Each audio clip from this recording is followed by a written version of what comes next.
On y va? Ouais, c'est vrai, on y va. Alors, je ne vais pas vous prendre trop de temps. Moi, je suis Fanny Raguido, je suis directrice scientifique et innovation chez EVA. Donc, j'ai la chance de lancer, là, je suis ravie de lancer ce webinaire qui va traiter du potentiel des données primaires et du SNDS. Pour ceux qui peut-être ne connaissent pas encore Eva ou qui ne connaissaient pas regroupés, du coup, on est maintenant depuis plusieurs mois regroupés pour traiter toute la chaîne de la valeur de la donnée, depuis les études cliniques avec la CRO Biostatem Axonal, une CRO qui a énormément d'expérience dans tout ce qui est études cliniques et recueil de données primaires, et Eva qui est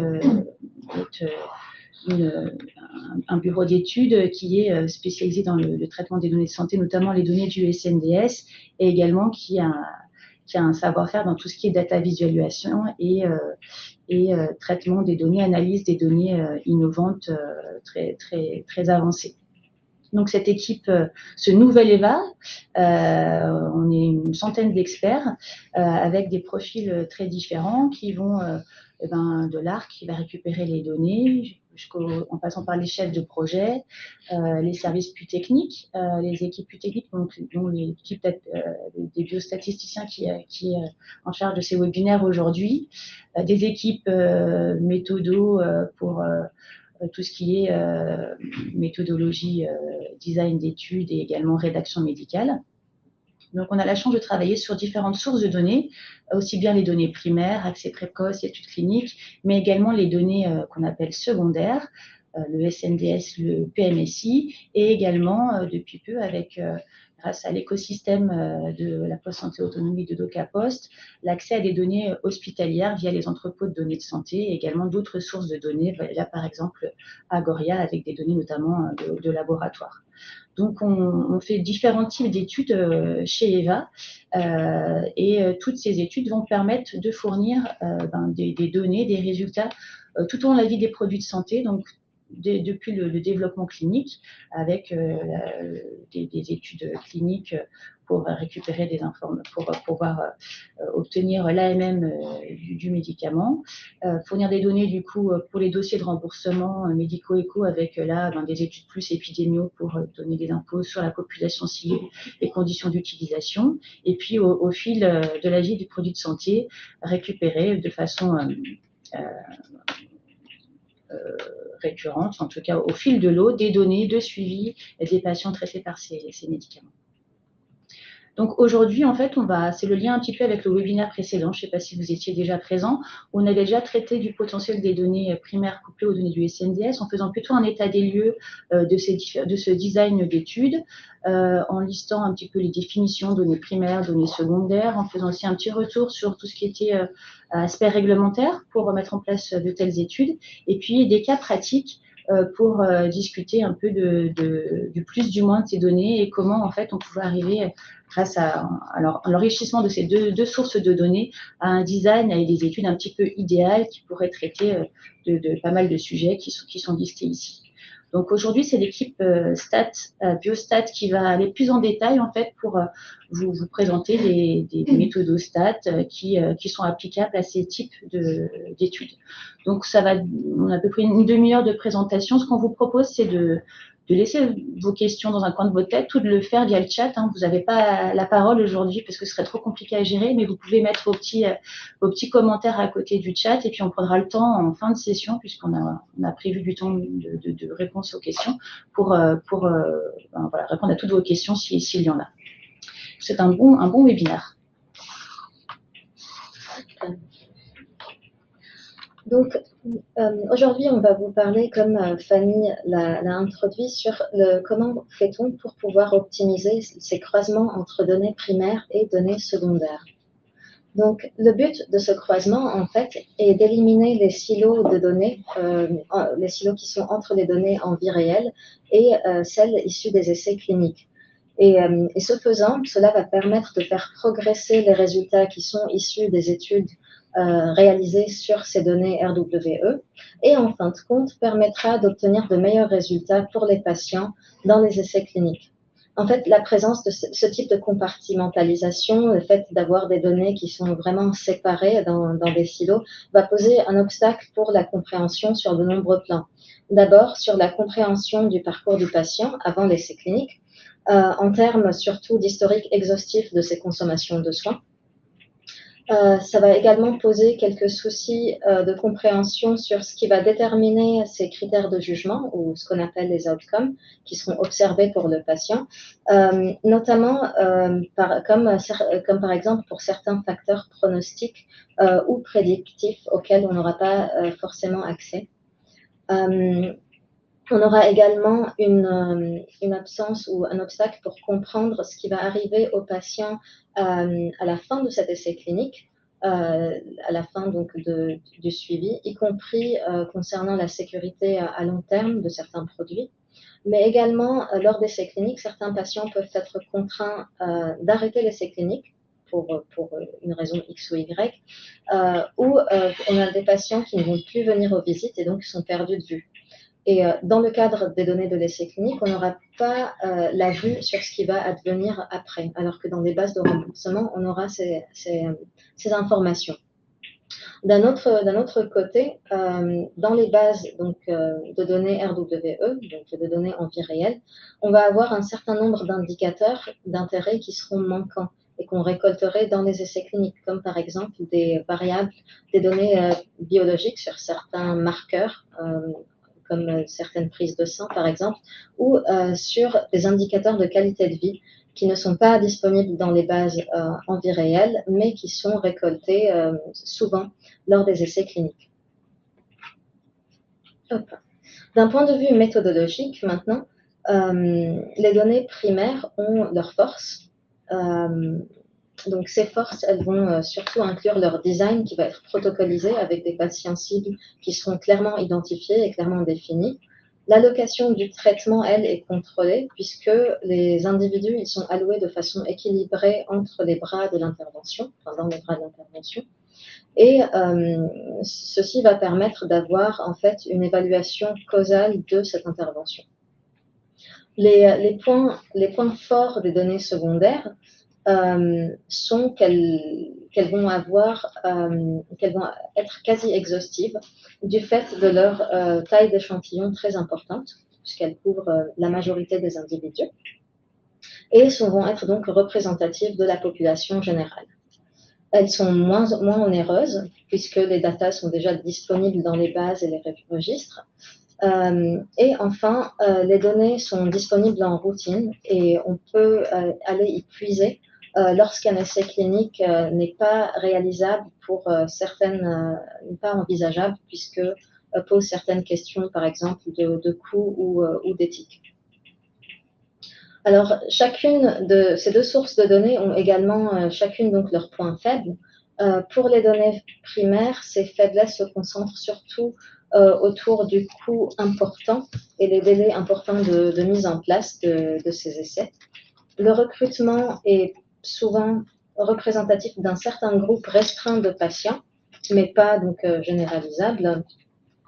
Et ces problèmes, certaines visites ne sont pas honorées par les patients et donc on a parfois des données manquantes. Et ces problèmes vont montrer ce qu'on appelle dans le domaine un manque de validité externe. Pour les données secondaires, on va plutôt parler de manque de validité interne. Les principales faiblesses de ces données vont être la qualité inégale parfois de ces données, du fait donc de l'absence en fait d'une intervention contrôlée. Et enfin, on n'aura pas un certain nombre d'indicateurs qui peuvent être bien utiles, comme évoqué précédemment sur la qualité de vie. Et donc, on pointe ce problème de manque de validité interne. Alors, que faire pour lier ces deux sources de données et ainsi aller plus loin? Donc, les données primaires peuvent être couplées en les chaînant aux data secondaires, comme par exemple le SNDS, pour compléter les populations cibles et les variables incomplètes ou absentes. Et pour cela, il est impératif en fait de valider les algorithmes d'identification pour s'assurer de leur fiabilité. Pour les données secondaires, quant à elles, elles peuvent être donc utilisées pour appliquer la méthodologie des essais émulés pour se rapprocher au plus d'un essai clinique. Donc aujourd'hui, on va vous présenter donc deux manières pour enrichir ces différentes sources de données. D'abord, pour pallier le manque de validité externe des données primaires, on va vous présenter, donc c'est Gwendoline qui va vous présenter une validation d'algorithme en associant données issues d'un essai clinique et de données en vie réelle. Donc on fait appel pour cela à des méthodes dites data-driven pour avoir une approche agnostique. De l'investigation des données qu'on va allier à la pratique clinique. Et dans un second temps, pour pallier le manque de validité interne des données secondaires, Éléonore et Mallory vont vous présenter un exemple d'une utilisation d'un essai émulé en utilisant donc des données secondaires. Et ce type d'essai émulé va s'inscrire en fait dans le cadre d'approches qui sont plutôt apparentées à des designs d'études. Donc, dans les approches de design d'études, on a ce qui est donc des études non-nested, donc non nichées. Donc, c'est un design où l'échantillon de l'essai clinique et celui des données en vie réelle sont obtenus séparément de la population cible. Et dans ce qu'on appelle les approches nichées, en fait, ça va impliquer une sorte d'échantillonnage emboîté. Comme par exemple dans un essai intégré dans un système de santé un peu plus large. Ici, l'essai émulé, il va être un peu au milieu entre ces deux approches. Donc, sans plus tarder, je vais laisser la parole à Gwendoline qui va vous parler donc de la validation d'algorithmes. Bonjour à tous.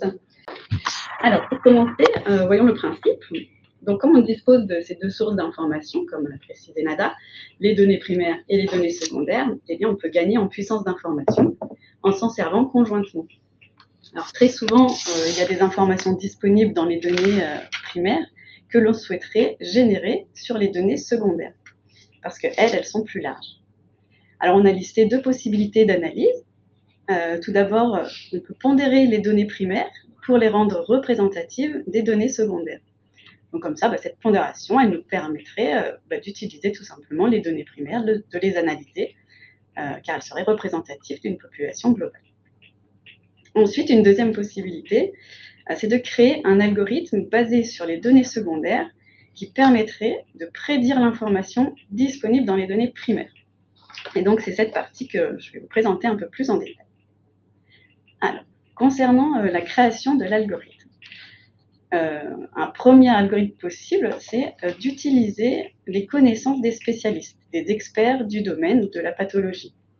Donc, ce sont des algorithmes basés vraiment sur des si, alors. Par exemple, s'il y a la présence de tel diagnostic plus la présence d'un traitement, alors on classe le patient en telle pathologie. Voilà, des algorithmes comme ceci. Ensuite, il existe des algorithmes dits data-driven. Donc, comme le nom l'indique, c'est vraiment drivé par les données. On n'a aucun a priori. Ces algorithmes, ils utilisent des méthodes non supervisées, non orientées. Et donc, le principe, ça va être de fournir, d'utiliser un maximum de données qui sera plus ou moins complexe. Et en sortie, on aura des modèles de prédiction qui, eux, seront plus ou moins explicables. Voilà, donc ensuite, on va vouloir valider ces algorithmes en les confrontant avec les résultats de l'algorithme et ceux des données primaires. Donc, on va utiliser des indicateurs connus, tels que la sensibilité, la spécificité, les codes PROC, etc., pour évaluer la capacité de prédiction de nos algorithmes. Alors, petite note, dans l'idéal, c'est bien d'avoir deux jeux de données pour faire ça, un jeu pour la création de l'algorithme et un autre pour la validation de celui-ci. Alors, voici maintenant un exemple. Donc ici, on avait une population d'études constituée de patients ayant reçu une greffe. Donc, on dispose de cette information grâce à la donnée collectée, la donnée primaire. Donc, dans cette base, en fait, on a une liste de patients avec l'indication de la greffe, c'est-à-dire la maladie sous-jacente qui a conduit à la greffe. Donc, cette donnée, elle est directement appareillée avec la base du SNDS grâce au NIR du patient. C'est son identifiant, en fait. Et donc, comme ça nous permet, pour un patient donné de la base collectée, de retrouver toutes les informations contenues dans le SNDS. Donc, hospitalisation, consultation, traitement, etc. Et notre objectif, ça va être de retrouver, d'identifier l'indication de la greffe avec un algorithme créé sur les données du SNDS. Donc, à savoir, pour la suite de l'exercice, de l'exemple, on va noter l'indication A versus indication B, toutes les autres indications. Alors, sur la diapo suivante, on a 3 schémas qui représentent les 3 algorithmes que nous avons testés. Donc, le premier en jaune, algorithme expert, donc celui-ci était basé sur les diagnostics principaux reliés et associés. On a recherché en fait des codes sur ces diagnostics au cours du séjour de greffe. Donc là, vraiment, regarder juste l'hospitalisation de greffe. Ensuite, on s'est dit qu'on allait élargir un petit peu cet algorithme, donc le deuxième en vert. On a le même algorithme, sauf que là, on va regarder en plus les ALD. Et on va regarder 3 ans avant le séjour de greffe. Et on va regarder uniquement les hospitalisations. Voilà. Et le dernier algorithme en rouge, data-driven, celui-ci, on va utiliser un maximum d'informations, toute l'information disponible dans les SNDS, c'est-à-dire les hospitalisations, mais aussi les consultations, les ALD, tout ce qu'on peut trouver dans le SNDS. Alors, sur cette diapo, on vous donne quelques informations supplémentaires sur l'algorithme data-driven que nous avons mis en place. Alors, première étape, il faut identifier des domaines dans les données. Donc, dans le SNDS, on a utilisé les thématiques des données, par exemple les ALD, les séjours, les visites médicales, la biologie, les médicaments, dispositifs médicaux et paramédical. Donc, ça nous fait 7 domaines. Donc pour chacun de ces domaines, on a repéré tous les codes disponibles dans la base de nos patients. Et donc en deuxième étape, une deuxième étape importante de data management, c'est de construire 2 types de variables. La première, c'est vraiment juste la présence du code, oui, non. Et la deuxième, elle porte sur la fréquence du code. Donc ça sera aussi une variable binaire, oui, non. Et on va considérer que le patient a fréquemment le code lorsqu'il a un nombre supérieur au 3e quartile de la distribution du nombre de codes par patient. Donc voilà, après cette grosse étape de data management, on va réaliser la 3e étape, qui va être de sélectionner les variables prédictives dans chaque domaine. Donc on aura un modèle logistique avec sélection de l'assaut pour chaque domaine. Et ensuite, la dernière étape, c'est finalement un modèle final avec les variables présélectionnées en étape 3. Et on va rejouer ce modèle logistique pour avoir les variables finales de prédiction. On aura donc ainsi comme ça la probabilité d'avoir l'indication A pour chaque patient. Et à savoir, on a utilisé l'indice de Youden qui définit le seuil qui permet de classer dans l'indication le patient.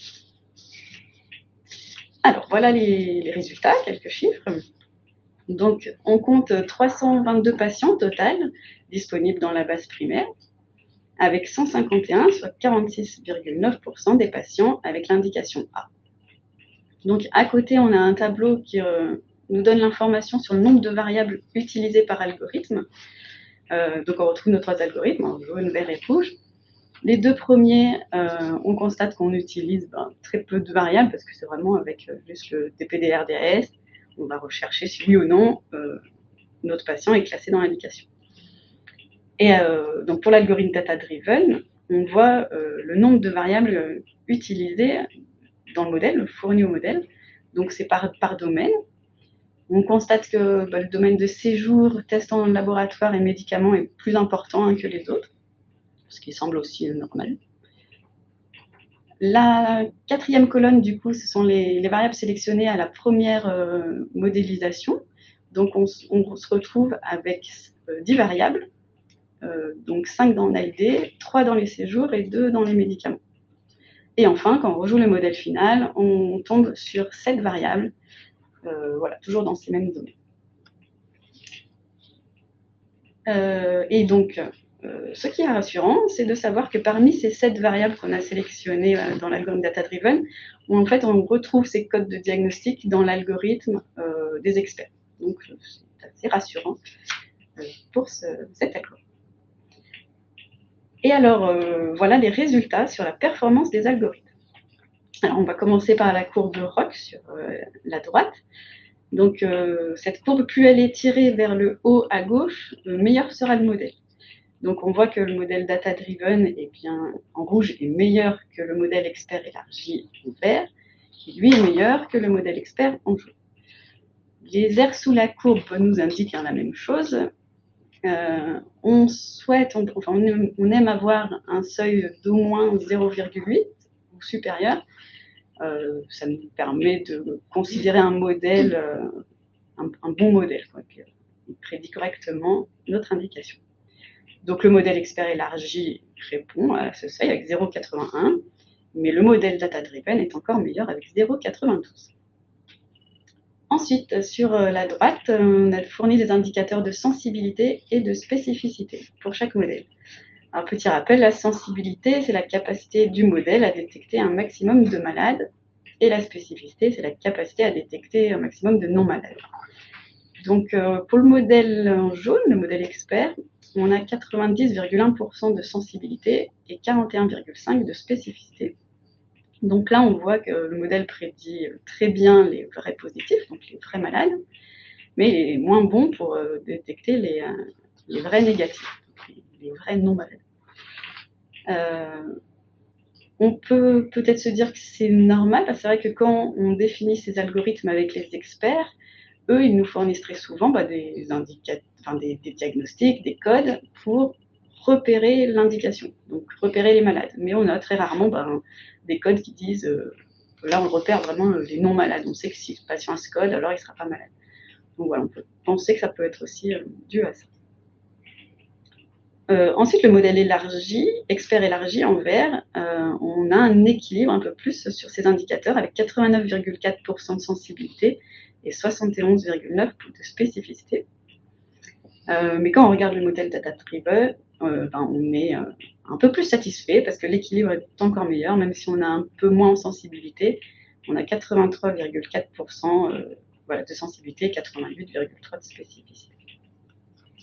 Donc voilà, alors pour conclure sur cette partie, on constate que la validation d'algorithmes nous a permis d'observer des niveaux de performance vraiment différents entre les algorithmes, et donc que l'algorithme data-driven est meilleur. Donc voilà, finalement, plus on a d'informations, mieux c'est. Voilà, donc je vais laisser la deuxième partie à Éléonore et Mallory. Bonjour à tous. Alors moi, je vais vous présenter le début des essais émulés sur la partie un petit peu théorique, et Mallory prendra la suite sur les exemples. Donc, sur le principe des essais émulés. Alors, qu'est-ce qu'un essai émulé? Déjà, c'est une tentative en fait d'imitation d'un essai clinique en utilisant des données secondaires. Ça répond à des problématiques d'analyse comparative quand on veut comparer, par exemple, deux bras de traitement. Dans la littérature, on voit assez souvent deux types d'essais émulés, ce n'est pas les seuls. Il y a les essais émulés avec ce qu'on appelle une période de grâce. Ça va être une période dans laquelle on va autoriser l'initiation d'un traitement sans forcément qu'il soit présent vraiment au temps zéro. Et il y a les essais émulés séquentiels. Donc, je vais vous en parler un petit peu plus précisément des essais émulés séquentiels aujourd'hui. Donc déjà, pour un essai émulé, de manière générale, on va avoir une première étape, ça va être de définir le protocole de l'essai cible. C'est-à-dire que finalement, on va faire comme si on initiait un vrai essai clinique et on va définir l'essai clinique théorique qu'on veut mettre en place. Donc ça signifie définir pas mal d'éléments qui sont assez classiques. Ça va être les critères d'inclusion, d'exclusion, quels vont être les bras de traitement qu'on veut comparer ou les stratégies de traitement de manière générale qu'on veut comparer, comment la randomisation va être mise en place, il y a des centres, etc. Comment on va suivre les patients, à partir de quel moment et qu'est-ce qui va décider la fin du suivi. Puis ensuite, tout ce qui va concerner plutôt la partie analyse, qui va être les variables d'intérêt, les estimantes qu'on veut, c'est-à-dire les valeurs d'effet qu'on veut mettre en évidence, et puis les analyses associées. La partie un petit peu critique ici, c'est de manière générale et pas forcément liée à l'essai émulé, c'est de bien choisir les temps d'inclusion, et puis si jamais il y a des divergences entre le temps d'inclusion, le temps de randomisation et le temps de suivi des patients, il peut y avoir des problématiques un petit peu plus complexes. La deuxième étape, qui est vraiment propre à l'émulation, c'est de définir quelle va être la version émulée de notre essai cible. C'est-à-dire que comme on est sur des données secondaires, il y a des choses qu'on ne va pas avoir à disposition, en particulier des critères très cliniques, donc on va devoir faire des approximations. Donc les critères d'inclusion peuvent être un petit peu différents et adaptés, de même pour les stratégies de traitement. Quelque chose qu'on n'a jamais sur les données secondaires, c'est la randomisation. Donc, du coup, on va devoir faire un équivalent de randomisation. Alors, c'est un grand mot, hein, mais on va utiliser des méthodes statistiques de pondération, globalement, qui vont nous permettre d'essayer de se rapprocher d'une randomisation. Et puis ensuite, on va avoir de nouveau les mêmes définitions de comment on va suivre nos patients et comment on va traduire les outcomes initiaux qu'on voulait avoir en termes de données présentes dans les données secondaires. Et puis les analyses. Donc là, vraiment, la grosse problématique ici, c'est comment on va réussir finalement à ajuster sur les facteurs de confusion, puisque c'est une étape nécessaire vu qu'on n'a pas la randomisation. Donc là, maintenant, je vais vous parler vraiment spécifiquement des essais émulés séquentiels et de comment on va procéder. Donc finalement, un essai émulé séquentiel, c'est un essai émulé qu'on va répéter dans le temps. C'est-à-dire qu'on va se définir des temps réguliers auquel on va répéter un essai. Donc là, je vous ai mis sur le côté droit, finalement, au temps T1, qu'est-ce qui se passe? Donc la première fois qu'on émule notre essai, comment ça va se passer? Alors à ce temps-là, on va d'abord définir les patients qui vont être inclus dans l'essai, c'est-à-dire qui respectent les critères d'inclusion qu'on aura définis dans notre essai émulé. Ensuite, on va calculer les covariables d'intérêt et les événements d'intérêt, donc les événements qui vont arriver sur le suivi qui est postérieur à notre temps d'essai émulé. Et puis, ensuite, on va créer des pondérations pour cet essai qui vont donc dépendre des covariables qu'on aura calculées à ce temps-là. Les patients sont donc pondérés et puis je vais vous montrer la suite. On a le temps T2 qui arrive et au temps T2, on refait la même chose. Là, ici, j'ai pris un exemple où on cherche que des gens qui ont initié le traitement. Donc, vous voyez que le dernier patient, il n'est plus du tout candidat à notre essai émulé numéro 2. Et donc, du coup, on va faire les mêmes étapes que je ne vous détaille pas. Et ainsi, on va refaire la même chose au temps 3.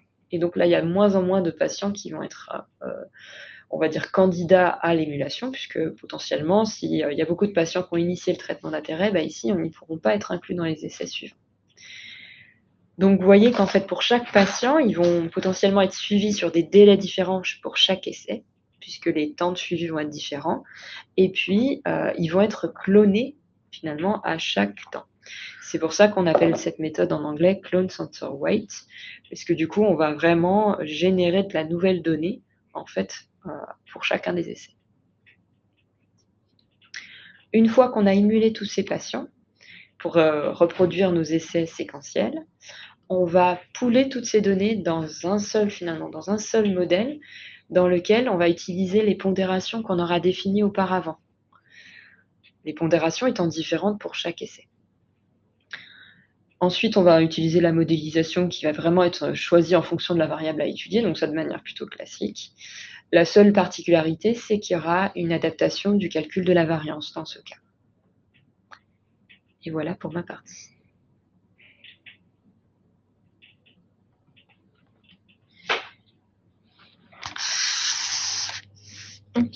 C'est bon, vas-y. Alors, nous avons souhaité comparer l'impact de traitement A et B pris simultanément et aussi d'un traitement A pris seul sur la survenue d'un événement de santé. Et dans notre cas, on a étudié le décès. En fait, le traitement B qu'on souhaite étudier est un traitement qui est quand même assez peu pris. Et il aurait été du coup difficile de recruter des patients le prenant avec un essai clinique classique. Du coup, pour pallier à ça, on a réalisé un essai séquentiel chaque premier du mois sur toute la période d'inclusion. Donc, ça veut dire que chaque mois, on a redéfini les critères d'inclusion et d'exclusion.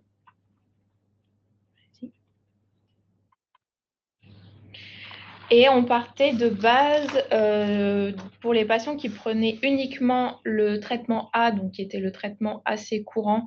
on avait un peu plus de 6000 patients. Et lorsqu'on décuplait nos données mensuellement, on obtenait à peu près 400 000 patients mois. Et si on regarde les patients qui prenaient donc le traitement A et le traitement B qui étaient peu pris, ben effectivement, on tombait rapidement à un peu plus de 300 patients. Et lorsqu'on décuplait, on obtenait plus de 6000 patients.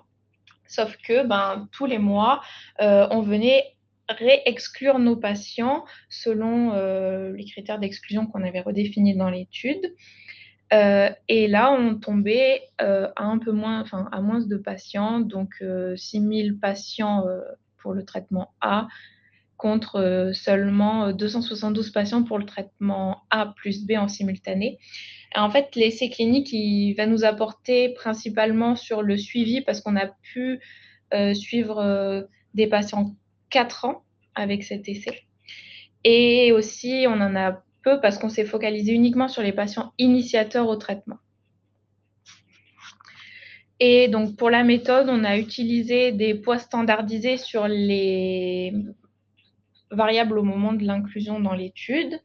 Ensuite, on a fait un modèle de Cox pondéré uniquement donc avec une troncature à 4 ans. Et notre objectif, c'était sur l'intention de traiter. Et dans les résultats, on n'avait finalement pas d'effet significatif sur la prise du traitement A et B en simultané contre la prise du traitement A seul. Et donc, on s'est dit que pour continuer à rechercher dans ce sens-là, on voulait faire un effet pair protocole et on voulait aussi potentiellement voir pour changer les facteurs de confusion, donc les variables qu'on pouvait mettre dans notre modèle, parce qu'à l'heure actuelle, on n'a pas encore les résultats sur les tests biologiques pour les patients.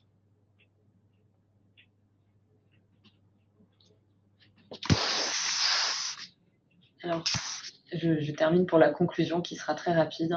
Donc aujourd'hui, l'idée c'est qu'on vous a présenté deux méthodes qui permettent finalement de croiser des données primaires et secondaires de manière complètement différente. La première, c'était la validation d'un algorithme sur des données secondaires à partir de données primaires. Et la deuxième, c'était un essai clinique émulé à partir des données secondaires. Globalement, l'idée générale de ces méthodes, et Nadal l'a dit en introduction, c'est vraiment d'essayer d'éliminer les barrières entre ces types de données et d'implémenter finalement des méthodes d'analyse qui vont être robustes.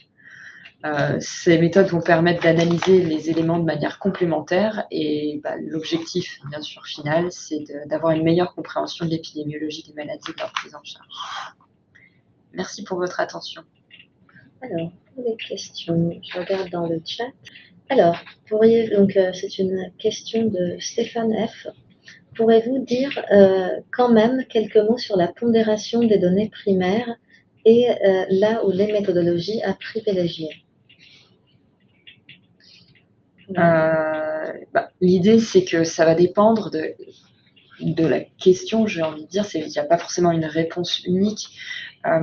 Si on a des données, dans les données secondaires, les éléments qui nous permettent de rendre représentatives les données primaires, ça peut être vraiment la méthode à privilégier. Après, ici, on a utilisé l'autre méthodologie parce que vous avez vu qu'on n'avait quand même pas beaucoup de patients sur les données primaires. Donc, l'idée, c'était quand même d'essayer d'exploiter au maximum la puissance qu'on pouvait avoir sur les données secondaires.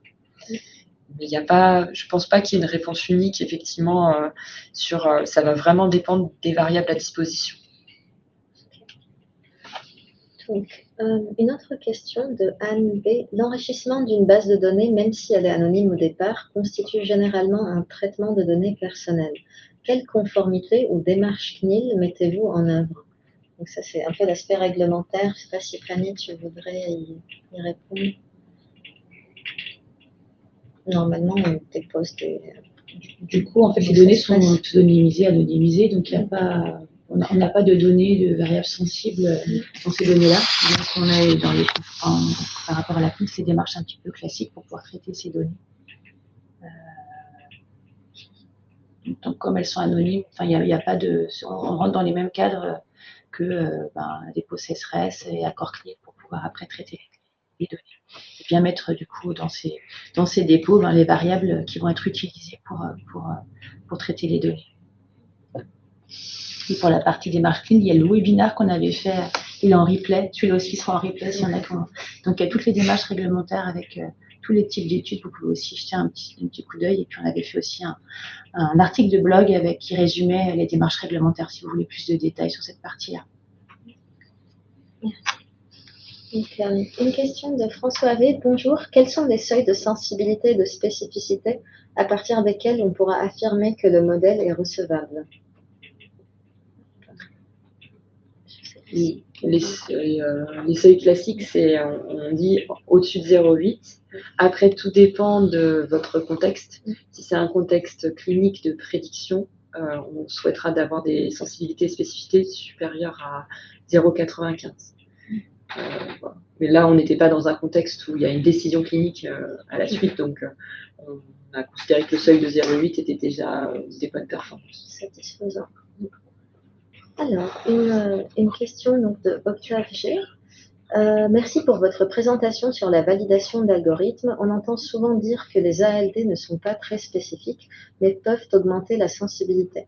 Or, c'est l'inverse dans votre étude. L'ajout de l'ALD augmente la spécificité.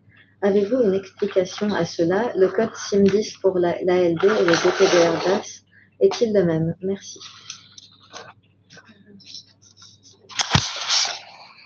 Bonjour. Du coup, dans notre modèle Data Driven, il y avait 2 ALD qui ressortaient.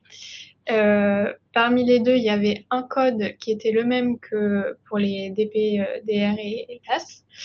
Et la deuxième ALD, par contre, elle, c'était pas une ALD qui représentait l'indication, c'était une autre indication en fait. C'est pour ça que du coup, ici, ça augmente la spécificité. Oui.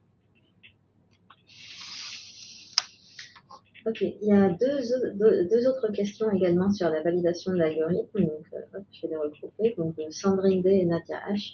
Bonjour, merci pour votre présentation. Concernant la méthode de validation de l'algorithme, comment avez-vous réparti vos 2 jeux de données, développement, validation, training et test, 50-50, des données disponibles dans le SNDS de façon aléatoire? Merci. Et l'autre question, j'en profite pour la poser, comme ça rejoint la même thématique. Concernant la validation de l'algorithme, si vous avez utilisé uniquement des données primaires de sujets ayant eu des greffes, comment avez-vous pu calculer la spécificité, étant donné que tous les sujets, données primaires, avaient l'événement? On commence peut-être par la première question, donc sur la validation de l'algorithme. Est-ce qu'on a utilisé un training et un test set? Non, on n'en a pas utilisé. Vous avez vu, c'est ce qu'on a dit tout à l'heure, on avait assez peu de patients, au maximum on en avait à peu près 250. Donc là, on n'était pas en mesure de mettre en place ces 2 jeux de données, en tout cas pas par des méthodes classiques de séparation. Il y a d'autres types de méthodes qui nous permettraient de valider, mais pas en séparant le jeu de données 50-50, on a considéré qu'on n'avait pas assez de puissance. Donc dans l'absolu, ça veut dire qu'en pratique, là, on surévalue, on surestime la capacité prédictive du modèle. Donc il faudrait un nouveau jeu de données externe pour vraiment le valider correctement. Et la seconde question, donc si on a utilisé uniquement des données primaires de sujets ayant eu des greffes, comment avez-vous pu calculer la spécificité, étant donné que tous les sujets avaient l'événement? Alors là, moi, je suis pas sûre de comprendre la question. On avait effectivement pris tous les patients qui ont des greffes. Par contre, ce qu'on cherchait à prédire, c'était l'indication de la greffe. Donc, on a des gens qui ont cette indication et des gens qui n'en ont pas dans les données primaires. C'était peut-être... alors, on l'a peut-être dit rapidement, mais l'idée, c'était vraiment d'avoir l'indication parmi les greffés. C'est ça, indication A versus indication B. Pour l'essai émulé, avez-vous des switches? Si oui, comment comptez-vous les prendre en compte? Du coup, les switches de traitement, si c'est bien ça dont on parle, oui, on en a. Justement, pour l'instant, c'est ce qu'on disait, on a fait en pair protocole. Ça veut dire qu'on n'a pas pris en compte, on a pris en compte l'initiation du traitement. Mais tant que enfin, on ne vérifie pas qu'il est encore là. Donc c'est là, ensuite, on va faire une approche vraiment... pardon, on a fait en ITT. Et on va faire une approche vraiment per protocole où on va les censurer quand ils vont plus correspondre à leur bras initial. On a une problématique de taille d'échantillon des traitements A plus B. Donc, on ne va pas pouvoir mettre en place des pondérations qui pourraient indiquer au cours du temps la probabilité de rester dans le traitement initial ou pas, ce qui serait l'approche la plus propre. Mais ici, sur les traitements A plus B, vous avez vu, on a environ 300 patients, ce qui veut dire que par mois, on a environ 5 à 10 patients qui sont ajoutés dans les essais émulés. Donc, on ne va pas pouvoir, sur ces 5 à 10 patients, effectuer des pondérations au cours du temps. Mais en tout cas, c'est des choses qui sont mises en place quand on a des plus grands échantillons. Et deux dernières questions de Alessandra C. Alors, la première, je me demandais si le software doit faire l'objet d'une validation réglementaire et si oui, laquelle. Et deux, vous avez fait référence à une étude réalisée par un software. Envisagez-vous d'utiliser des solutions d'IA sinon à cette fin? Si oui, y a-t-il des produits sur le marché? Les analyses ont été réalisées avec SAS et Python. Alors, oui, effectivement. Alors, sur la partie réglementaire, du coup, on a répondu, effectivement, on est vraiment dans un cadre réglementaire. Hein. Nous n'avons pas eu accès au NIR, quoi que ce soit. Après, oui, on pourrait, là où on vous a présenté un modèle logistique avec l'assaut, donc vraiment plutôt classique, il est tout à fait possible d'utiliser des solutions d'IA pour faire ce type de prédiction, des random forests, ce genre de choses. Et y a-t-il des produits sur le marché? Du coup, je ne sais pas si vous pouvez préciser exactement. Je ne sais pas si... Software, je pense que c'est ça, c'est tout des codes, des choses qui sont accessibles. Peut-être que ça fait, parce que par exemple, la FDA a une réglementation et validé l'utilisation de SAS pour la gestion des essais cliniques, pour l'analyse des données en RWE. J'ai pas l'impression qu'il y ait des recours particulières sur le portail de la CNAM. Il y a SAS et R qui sont disponibles, mais on est libre de les analyser en bulle sécurisée à EVA qui va être, c'est une bulle réglementée qui est approuvée par la CNIL et dessus on y utilise SAS, Python et R. Et pour ce qu'on vous a présenté aujourd'hui, c'était SAS et Python. Cette partie-là. Après, en tout cas, on n'a pas publié ce travail et pour l'instant, il n'y a pas de code à disposition, ce genre de choses. C'était la question. Merci beaucoup d'être venu. Merci. Bonne fin de journée, au revoir. Au revoir.